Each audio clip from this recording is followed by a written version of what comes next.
ETF index mutual funds నేర్చుకుని stock మార్కెట్లో రాణించాలనుకుంటున్నారా? వెంటనే ఈ నెంబర్కి కాల్ చేయండి.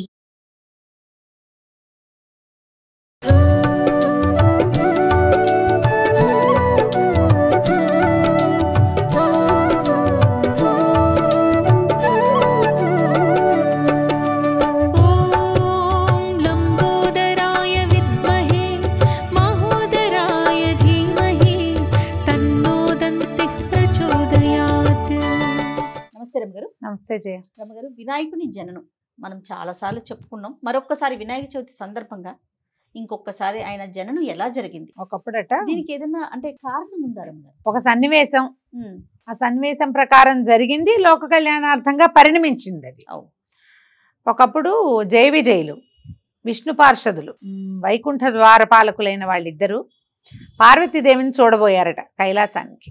అప్పుడు ఆమెతో మాట్లాడుతున్నప్పుడు వాళ్ళు అడిగారట, విష్ణువుకి మేమిద్దరం ఉన్నాం, ఆయన తలవాకిలి కాపలాకి, పరమేశ్వరుడికేమో నంది భృంగి శృంగి వీళ్ళున్నారు వాకిలి కాపలా కాసేందుకు, నీకేమమ్మా ద్వారపాలకులు లేరు అని అడిగారట.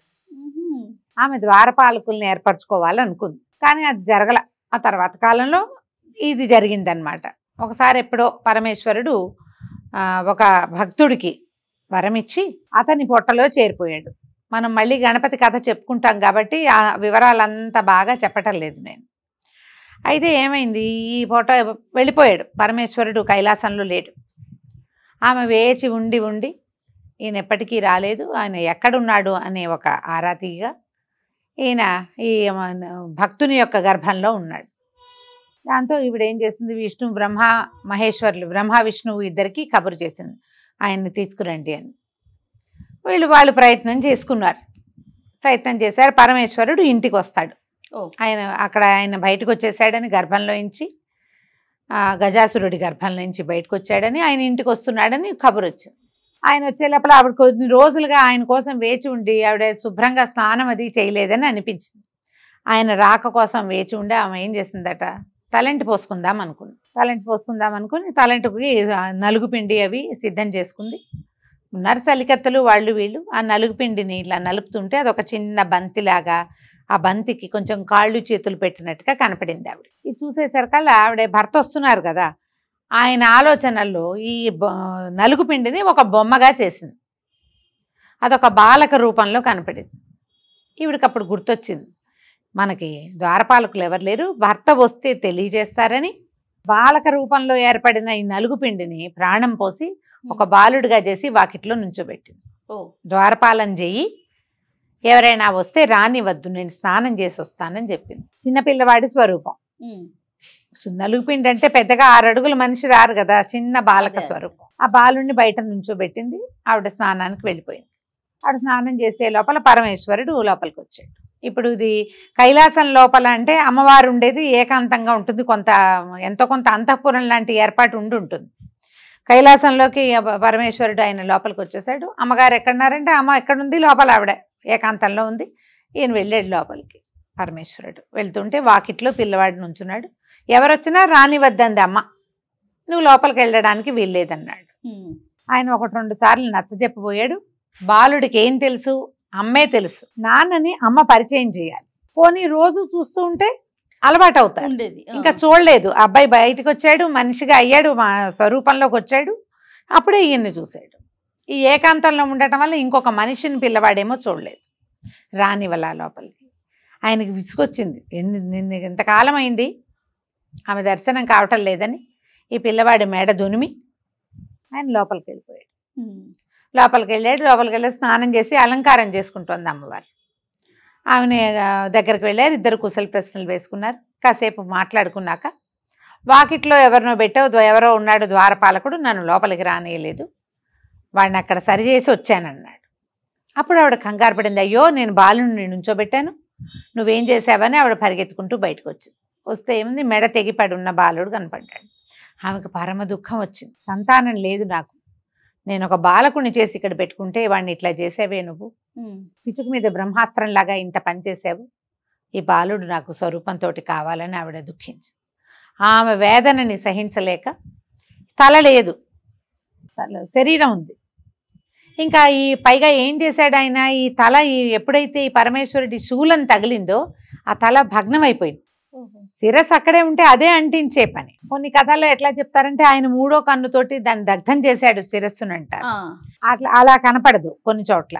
ఈ త్రిశూలం తగిలేసరికే అది దగ్ధం అయిపోయింది.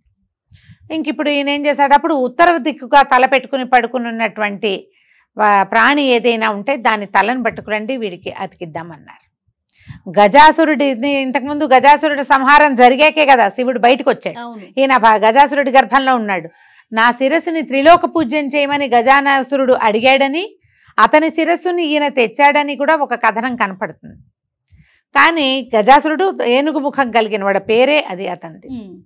ఈ వీళ్ళు వెతికి చూస్తే ఉత్తర దిక్కుగా తలపెట్టి పడుకున్నటువంటి ఒక ఏనుగు, గున్న ఏనుగు ఒకటి కనపడింది. దాని శిరస్సుని తీసుకొచ్చి ఇక్కడ పెట్టారు.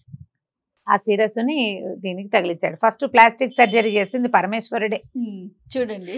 అయితే ఈ శిరస్సు అంటించి బాలక రూపంలో ఉన్నాడు, చిన్నగా పొట్టిగా. ఈ చేత్తో చేసిన బొమ్మ, కొద్దిగా కాళ్ళు చేతులు అంత చక్కగా బ్రహ్మ సృష్టిలాగా సిమెట్రికల్గా ఉన్నట్టు లేదు.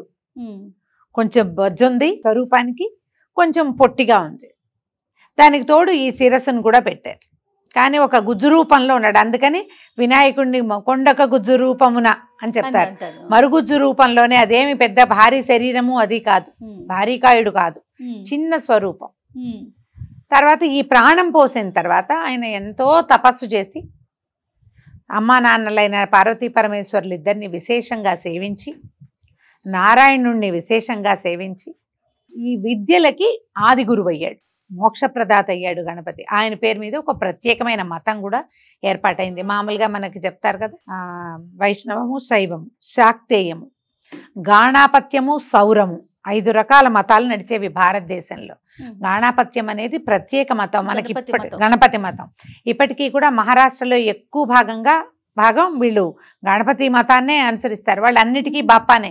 మనకి గణపతి ఆది దైవం, తొలి దైవమే, కానీ ఆయన్నే పూజించి మిగిలిన దేవుళ్ళని వదిలిపెట్ట మనం. ఏ దేవుడి పూజ అయినా ఈయన్ని మొదలు పెడతాం. అవును, కానీ గణపతినే సేవిస్తారు ఎక్కువగా. తర్వాత అష్టవిధ గణపతి దేవాలయాలు కూడా మహారాష్ట్రలోనే ఉన్నాయి. అష్టవినాయక క్షేత్రాలు చాలా విశేషమైనవి. ఎప్పుడైనా ఒకసారి కుదిరితే 8 గురించి చెప్పుకుందాం. అట్లా ఈయన జననం జరిగింది. తర్వాత ఏం చేశారు, ఈయన్ని గణాలకి అధిపతిగా, అంటే విఘ్నాలకి అధిపతిగా ఈ గణపతినే చేశారు, వినాయకుడినే. ఎన్నో రకాల పవర్స్ వచ్చినాయి అన్నమాట ఆయనకి. అంటే కొంత అమ్మ నాన్నలు ఇచ్చినవి, కొన్ని ఆయన స్వయంగా తపశక్తితోటి సాధించుకున్నవి. వాటన్నిటితోటి గణపతి మనకి ఆది దైవం అయ్యాడు. అది కథ. చాలా సంతోషం రమ్మగారు. అంటే క్వశ్చన్ కూడా రావట్లేదు, మొత్తం అంత లీనమైపోయి ఎన్నిసార్లు విన్నా కూడా అంత. సో మరొక్కసారి వినాయక చవితి శుభాకాంక్షలు.